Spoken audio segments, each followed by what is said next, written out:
Hey everyone, how's it going? Welcome back to another Walking Dead video. So I wanted to talk about something in here that I thought would be a lot of fun because it's October 1st now. I don't know when this video is releasing. Hopefully on October 1st, but maybe it'll release during this week. I'm not entirely sure. But I actually wanted to talk about this because I think this could be a really interesting concept. Obviously, we saw the trailer for episode 5 of The Walking Dead Daryl Dixon, and we know that Daryl is going to be fighting this variant walker, right? So I kind of wanted to get into this. Is it possible, or I guess not is it possible, but should we see The Walking Dead introduce Resident Evil type of zombies? And so I wanted to kind of get into the type of zombies on Resident Evil and give some opinions on this, because I do think it's kind of interesting. Like The Walking Dead is sort of getting into this territory now, and I wanted to sort of give my thoughts on this here. So before we go any further, make sure to be a subscriber if you do want to get all my Walking Dead content like this, and make sure to go subscribe to the Empty Minds podcast. I will leave a link down below in the description of this video. The podcast releases new episodes every single Monday. We're on a journey to get 1,000 subs, so I would really appreciate all the support. And if you do subscribe, thank you so much. But let's get into the topic here. So could we see Resident Evil type of walkers or zombies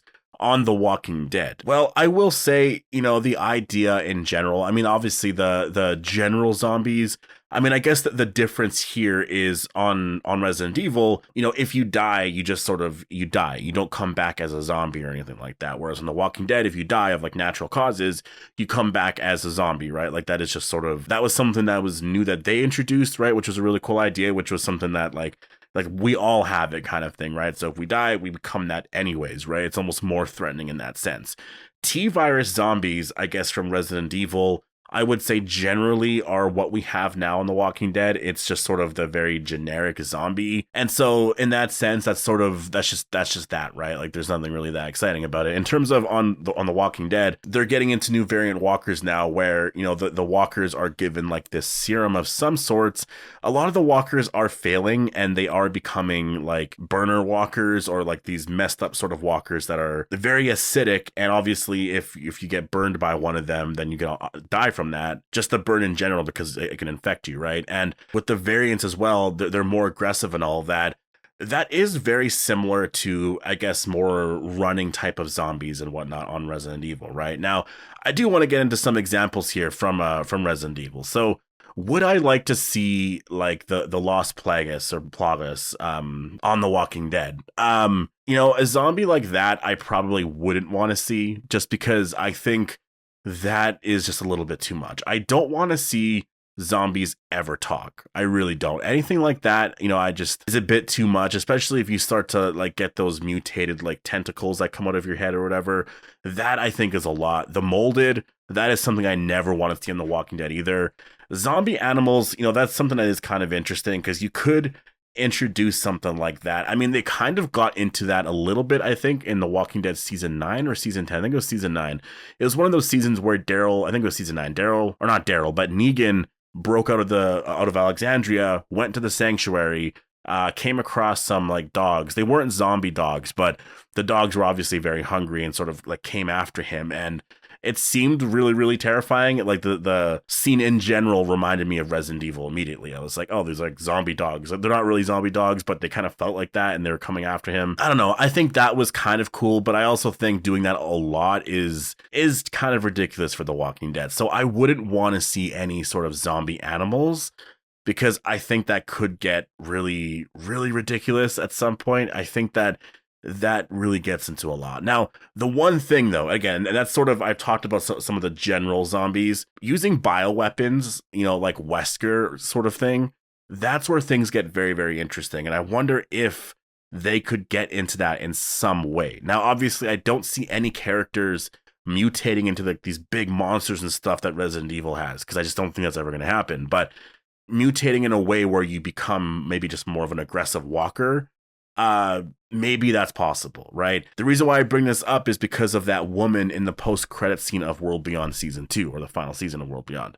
That woman, when she died, she became so fast and so aggressive as a walker. And it's kind of confusing looking back at it now, because if you're looking at The Walking Dead Daryl Dixon, you can see obviously that they are doing experiments on these new walkers, right? And you're wondering, well, they're obviously failing quite a bit, but some of the walkers are succeeding fine. And so that woman, though, obviously they never did an experiment on her in the time after she died, because we saw the whole thing. She died. Like, she died in that scene, and then a few minutes later or whatever became that fast, aggressive variant walker, right?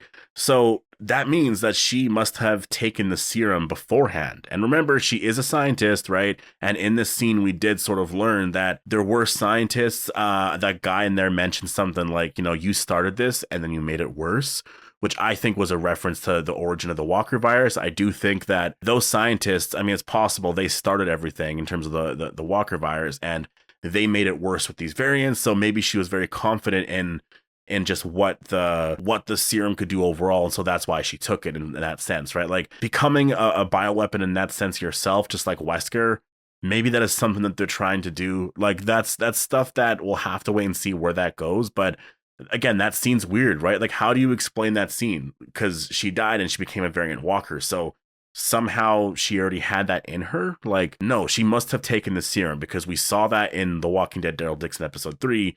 That walker was given the same serum, and it obviously failed. That walker just completely exploded or whatever. So I think that makes sense, right? So I guess in that sense, she wanted to become a variant walker after she died. Should we ever see zombies or anything like Mr. X or the Tyrant or Nemesis? I think that is a lot. I think that's just, I mean, I wouldn't mind seeing something like that. Like, if there was ever a time where they wanted to introduce like a Walker boss sort of thing, I think it would be really cool. Like, I look at Dead City and there was the Walker King. That Walker was very, very cool. The scene overall was very short and very disappointing. I think that scene should have been more of like a boss fight, and especially because Maggie kind of looked like Jill Valentine a little bit in that scene.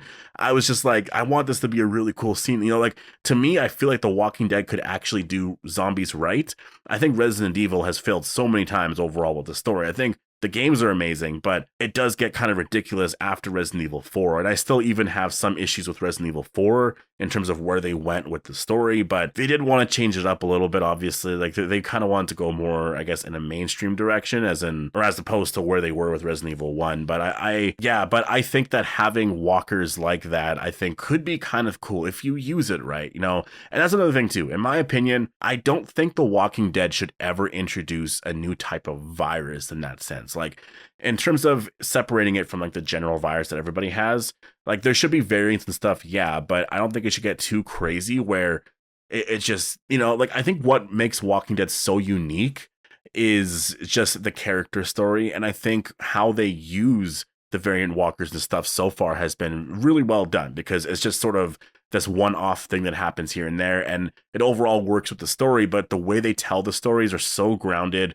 It makes a lot of sense. It's not like this, it's not really ridiculous like a video game story would be, right? Because video games are more focused just on the experience and just sort of, it is a little bit more ridiculous in nature. Whereas I think with The Walking Dead, they really do ground a lot of stuff, and it really feels like this could actually happen in the real world. And so again, I don't want to see zombies talking. I never ever want to see that. I don't want to see zombie animals or anything insane that changes the Walker virus in terms of like the molded, Lost Plagueis or whatever, stuff like that. I don't ever want to see. I think making super zombies, these variant walkers, I think makes a lot of sense, especially using bioweapons or making them like bioweapons. I think for certain organizations like the CRM and stuff, or Madame Genet, that also makes sense, because bigger organizations like that, once you get a lot of power, you're going to start to explore things like that, right? I like a lot of that. I just think visually as well, these bioweapons or these variant walkers should not get that crazy, right? I think they should generally stay within what they kind of look like.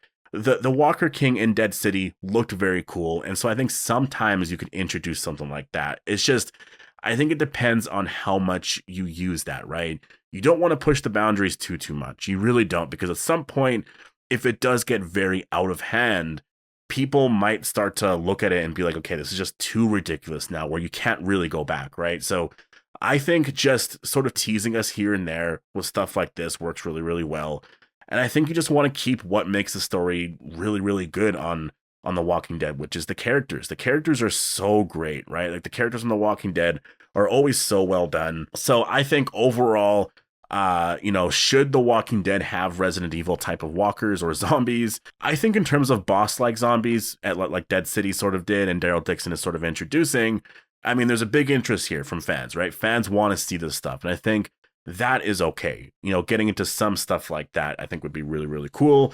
In terms of getting into some of the stuff that Resident Evil 4 introduced, you know, the molded and all that, I think you should really stay away from that. I think that's really, really insane. I wouldn't ever want to see that. I think if you use it too much, I think it would just get too crazy where people aren't gonna really, really like it. I think it's going to ruin the whole thing, because I think what The Walking Dead does, you know, it's really, really special. And I think out of any sort of zombie genre, or any sort of zombie, not zombie genre, but any sort of zombie story that's ever been told, I think The Walking Dead has done it the best. I don't think there's any sort of franchise out there that has done it better than The Walking Dead. Like, I'm even including George Romero stuff in that. Like, George Romero obviously is a legend and really started all of this here, but when you just look at The Walking Dead and what they've done for the zombie genre, there's been no other franchise that has been as successful, in my opinion. Like, it is just so massive. Whenever you think of a zombie now, you think of a Walking Dead zombie, which I think is so, so cool. So I think you want to keep that there. You want to keep that, you know, what just makes that so special. And so creating these variants, doing things like that, I think could be really cool. Having these random boss zombies could be cool as well.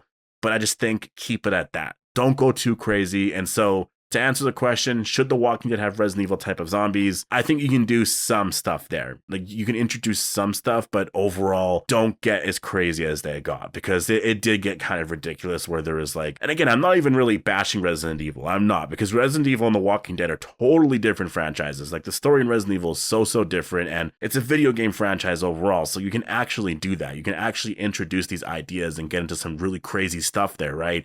It doesn't really work with The Walking Dead, in my opinion, because The Walking Dead is just, the story is so different. So anyways, I'm going to leave it here. Make sure to post all your thoughts down below. Hope you guys all enjoyed the video. Should The Walking Dead have Resident Evil type of zombies? Again, push thoughts down below, and I'll see you guys in the next one.